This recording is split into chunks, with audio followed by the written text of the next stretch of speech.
আল্লাহ তাআলা অনেক গাছে অনেক শিফা দান করছে, কিন্তু আমরা শুধু ওষুধ নিয়ে দৌড়াদৌড়ি করি। করলার রস, নিমের রস এগুলো খাইলে কিন্তু ডায়াবেটিস ভালো হয়ে যায়। তারপরে এই যে ফুলটা আমি তুলতেছি না, এই ফুলের এই ছোট ছোট হলুদ ফুল, এগুলো আগাছা বলে।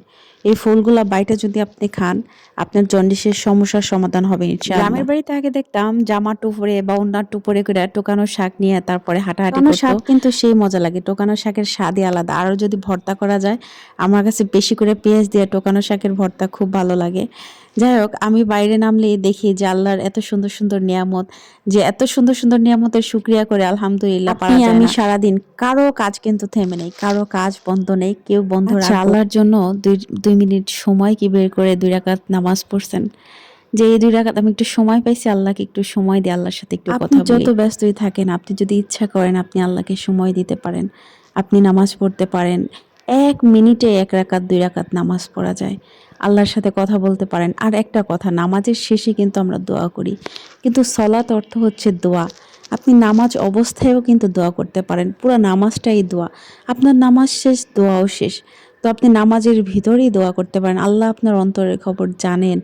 আল্লাহ আপনি মুখে যাই বলেন সেটা শুনবে না, সে আপনার অন্তরেরটা নিবে। আমরা কিন্তু জানি নবী করিম সাল্লাল্লাহু আলাইহি ওয়াসাল্লামের কোনো পাপ নেই, তার সব আগে পরের গুনাহ আল্লাহ তাআলা মাফ করে দিয়েছেন। তিনি যদি প্রতিদিন 100 বার আস্তাগফিরুল্লাহ পড়ে, আমি আপনি কে? আমাদের জবানের কোনো মুখ দিয়ে কখন কি কথা বলি নিজেরাই তো জানি না। আস্তাগফিরুল্লাহ পড়তে কতটুকু টাইম লাগে আপনি একটু হাত ধরে পড়ে দেখেন তো, 2 থেকে 3 মিনিট সময় লাগে। আপনার জীবনে কি এই 3 মিনিট সময় নাই আপনার আখিরাতের কাজের জন্য? অন্তরকে বুঝিয়ে নেবেন যে আমার কাজে ক্ষতি হচ্ছে হোক, আমার লাভ হচ্ছে না লস হচ্ছে হোক, আমার দিন ভালো যাচ্ছে না, টাকা নাই পয়সা নাই, আচ্ছা সব বুঝলাম আমার কিচ্ছু নাই, তাও তো আমার অন্তরের শান্তিটা যেন থাকে যে আমি দিন শেষে আল্লাহকে ডাকি, আখিরাতের জন্য কিছু করি, আল্লাহকে ভালোবাসি আমি। আচ্ছা, আল্লাহকে ভালোবাসার চাইতে বেশি পৃথিবীতে কোনো শান্তি আছে নাকি? বেশি থেকে বেশি বেশি তালাশ করবেন যে মানুষ মৃত্যুবরণ করে, প্রতিদিন কয়জন মানুষ মারা যায়, একটু দেখবেন তাদের জীবনটা, ভাববেন তারা কি করছে, কি করে রেখে গেছে, কার জন্য কি রেখে গেছে, কে তাদের জন্য কাঁদতেছে, কতদিন কাঁদবে, তার জীবনটার আসলে পাওয়া কি, এগুলো ভাববেন, নিজেকে নিয়ে অনেক ভাববেন, চিন্তা করবেন।